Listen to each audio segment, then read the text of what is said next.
पत्रकारांचं डोकं शाबूतराव वाटतं sir helmet पत्रकारांचं डोकं शाबूतराव वाटतं सर हेल्मेट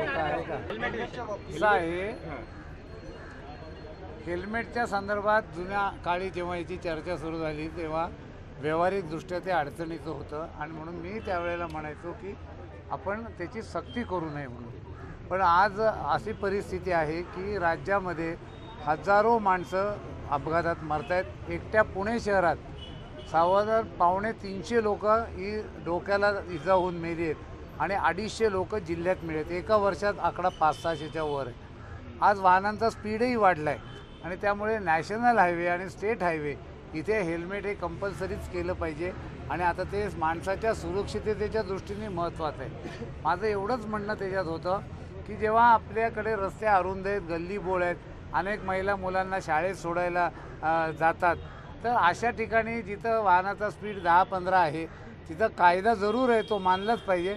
व्यावहारिक मार्ग काढावा अशीच माझी इच्छा आहे। तसंच मी पोलीस कमिशनरांना सांगितलं आहे। पण आज देशभर जगभर लोक हेल्मेट वापरत आहेत, ते आपल्याच सुरक्षिततेकरता आहे। त्यामुळे दंड वगैरे न आकारता प्रबोधन करावं आणि आपण लाखो रुपयाची स्कूटर घेतो तर त्याच्यात एक थोडासा पार्ट हेल्मेटचा घेतला तर आपली सुरक्षितता आहे। जो माणूस रस्त्यावर मरतो त्याचं सगळं कुटुंब उघडं पडतं आणि मग शेवटी तो दोष त्याचा असतो आणि भोगावा लागतो कुटुंबाला। त्यामुळे याच्यात अतिरेक करू नये पण प्रबोधन करावं। मला आनंद वाटला की पुण्यात अनेक संस्था पुढे आल्या, त्यांनी वेगवेगळ्या प्रकारे लोकांना महत्त्व पटवून दिलं आणि म्हणून ह्याच्यातनं व्यावहारिक मार्ग काढावा। गल्लीबोळात हेल्मेट नसलं तर पोलिसांनी तो व्यावहारिक मार्ग म्हणून अवलंबवा। पण हायवे, स्टेट हायवे जिथं वाहनं 50, 60, 100च्या स्पीडने जातात तिथे ते आवश्यक आहे असं मला वाटतं। ह्याच्यात कोर्टाने निर्णय दिला असल्यामुळे त्या कोर्टाच्या निर्णयाच्या विरुद्ध, आणि कोर्टाचा निर्णय हा कायदा असतो, आपल्याला माहिती आहे की जजमेंट जे एकदा कोर्टाने दिलं की त्याचं रूपांतर कशामध्ये होतं ते, आणि म्हणून याच्यावर अधिक भाष्य न करता समजूतदारपणे समजुतीने आपल्या हिताकरता योग्य तो निर्णय पुणेकरांनी घ्यावा आणि ज्यांना ज्यांना आता शक्य आहे त्यांनी हेल्मेट वापरावं आणि ज्यांना शक्य नाही त्यांनी मोठ्या रस्त्यांनी जाऊ नये, छोट्या रस्त्यांनी जावं।